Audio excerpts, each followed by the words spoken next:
इस मूवी की शुरुआत में हम लोग एक ग्रुप को देखते हैं। इस ग्रुप में सिर्फ कुछ लड़कियां और औरतें हैं और इस पूरे ग्रुप में सिर्फ एक ही आदमी है। इस आदमी का नाम सैफर्ड है। सैफर्ड इस ग्रुप का लीडर है और सारी औरतें और लड़कियां इसका ही कहा करती हैं। सैफर्ड ने सारी औरतों को 2 ग्रुप्स में बांट दिया था, जिनमें से एक ग्रुप उसकी वाइफ्स की थी और उसकी वाइफ्स हमेशा रेड कलर के कपड़े पहनती थी। वहीं दूसरी ग्रुप सैफर्ड की डॉटर्स की थी, जो हमेशा ब्लू कपड़े पहनती थी। सैफर्ड ने इन सारी औरतों के लिए बहुत कुछ किया था। सैफर्ड इन्हें दुख की जिंदगी से निकालकर अपने साथ एक खुशहाल जीवन दे रहा था, इसलिए ये सारी औरतें उसी का कहा मानती थी और ये सारे लोग उसकी पूजा करती थी। यहीं पे हम लोग एक लड़की को देखते हैं जिसका नाम सेला है और वो सैफर्ड की बेटी है। सेला बहुत खूबसूरत है, उसे ऐसा बताया गया था। उसके पैदा होते ही उसकी माँ मर गई थी। सैफर्ड अपनी सारी बेटियों में सेला को बहुत पसंद करता था, क्योंकि सेला अपनी माँ की तरह ही बहुत खूबसूरत थी। सैफर्ड ने यहाँ औरतों के लिए बहुत सारे रूल्स बनाए थे, जैसे अगर किसी औरत को पीरियड आ जाता तो उसे ग्रुप से अलग कर दिया जाता था, क्योंकि सैफर्ड ऐसा मानता था पीरियड के दौरान औरतें इम्प्योर हो जाती हैं। अगर इस ग्रुप में कोई भी बीमार पड़ जाता था तब उसका इलाज हॉस्पिटल के बजाय जंगल में ही किया जाता था। ये सारे लोग जंगल में ही रहते थे, जो कि आबादी वाले दुनिया से काफी दूर थी। इन लोगों के अलावा भी इस ग्रुप में और 2 औरतें थी और इन दोनों को सैफर्ड ग्रुप से दूर रखता था। इन दोनों में से एक औरत बीमार थी। सैफर्ड का ऐसा मानना था ये औरत श्रापित है। वहीं दूसरी औरत जिसका नाम सेरा था, उसे कोई भी बीमारी नहीं थी, लेकिन वो सैफर्ड का कहा नहीं मानती थी और उसे सैफर्ड के बनाए हुए रूल्स पसंद नहीं थे, इसलिए सैफर्ड ने उसे भी कैद कर दिया था। सैफर्ड ने इन दोनों के बारे में ग्रुप्स को काफी कुछ बताया था, जिसकी वजह से ग्रुप की औरतें भी इन दोनों से नफरत करती थी, लेकिन वो दोनों इसी ग्रुप का हिस्सा थी, इसलिए सैफर्ड उन्हें सुबह शाम खाना दिया करता था। अगले दिन हम लोग सेला को देखते हैं, जो कि भेड़ बकरियों को चराने के लिए जंगल में गई है, लेकिन अचानक उसे पीरियड आता है। वो अपने हाथों में खून देखकर चिल्लाने लगती है और वो बहुत डर जाती है और अपने गुस्से से एक भेड़ को मार डालती है। जब वो रात में घर लौट कर आती है तब वो अपने पीरियड के बारे में किसी को नहीं बताती है, क्योंकि उसे डर था अगर वो किसी को अपने पीरियड के बारे में बताएगी तो वो जाकर सैफर्ड को ये बात बता देगी और इसके बाद सैफर्ड उसे अपने ग्रुप से अलग कर देगा। जब सैफर्ड उससे भेड़ के बारे में पूछता है तब वो सैफर्ड को बताती है उस भेड़ को कुत्तों ने मार डाला था।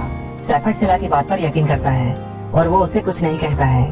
रात में पुलिस सैफर्ड के पास आती है और उसे इस जंगल से जाने के लिए कहती है, क्योंकि सैफर्ड इस जंगल में इलीगल तरीके से रह रहा था।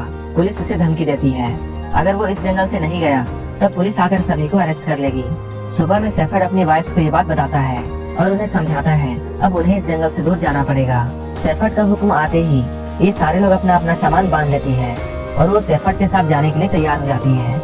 सारे लोग चुपचाप सैफर्ड के साथ जा रहे होते हैं, लेकिन वहीं सेला काफी परेशान थी, क्योंकि उसे सैफर्ड पर अब शक होने लगा था, क्योंकि उसने रात में पुलिस ऑफिसर्स को सैफर्ड के साथ बात करते हुए सुना था।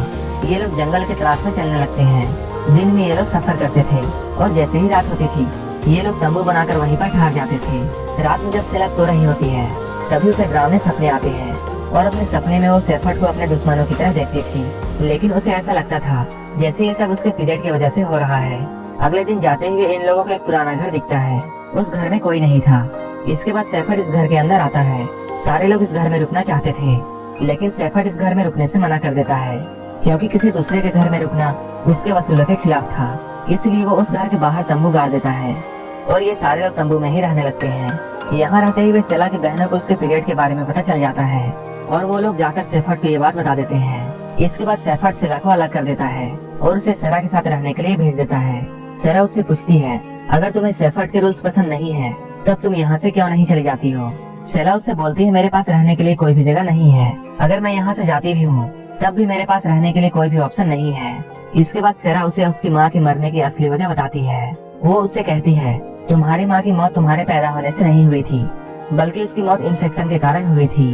हम सारे लोग उसे हॉस्पिटल ले जाना चाहते थे, लेकिन सैफर्ड ऐसा नहीं चाहता था, जिसकी वजह से हमें उसकी डिलीवरी जंगल में ही करनी पड़ी और इसके बाद इन्फेक्शन से उसकी जान चली गई। वो सैफर्ड के बारे में सेला को काफी कुछ बताती है।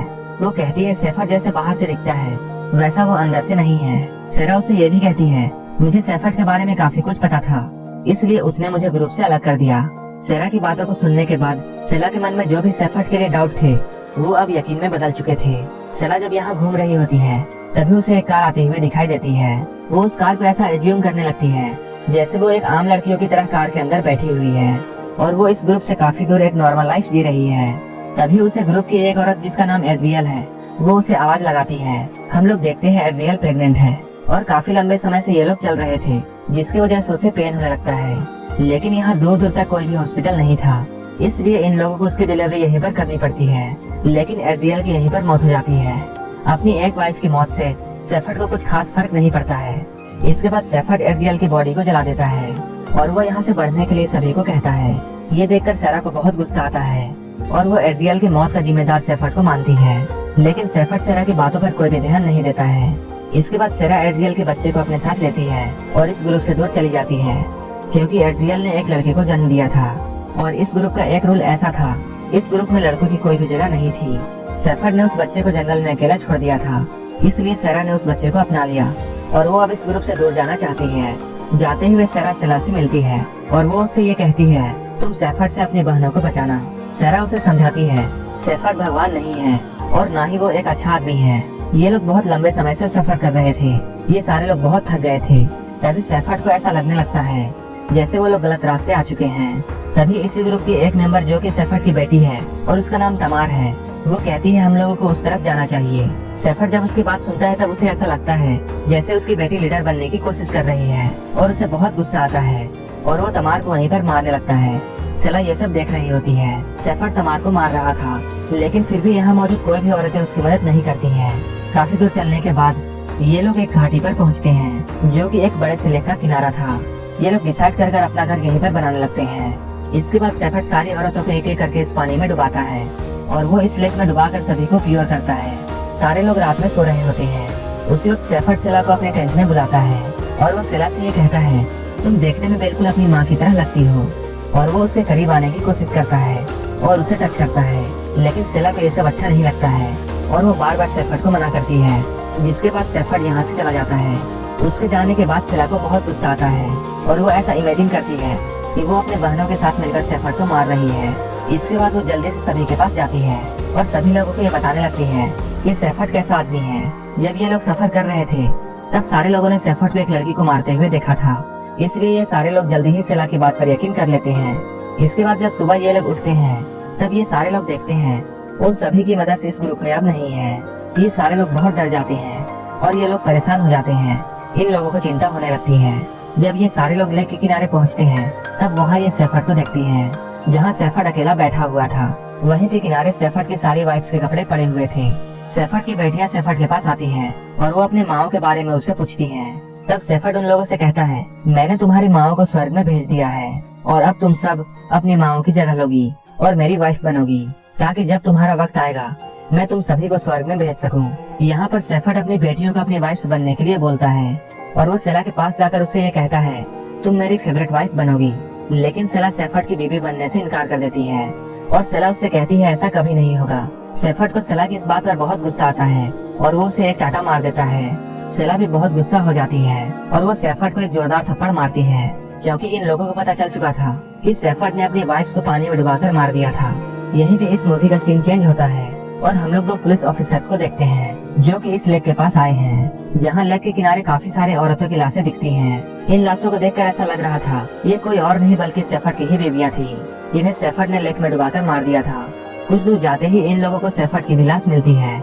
इस सीन को देखकर हमें ये पता चलता है उस वक्त सेला और उसके बहनों को बहुत गुस्सा आया था और इन सभी ने मिलकर सेफर्ड को जान से मार दिया था और यहीं पर ये मूवी खत्म हो जाती है।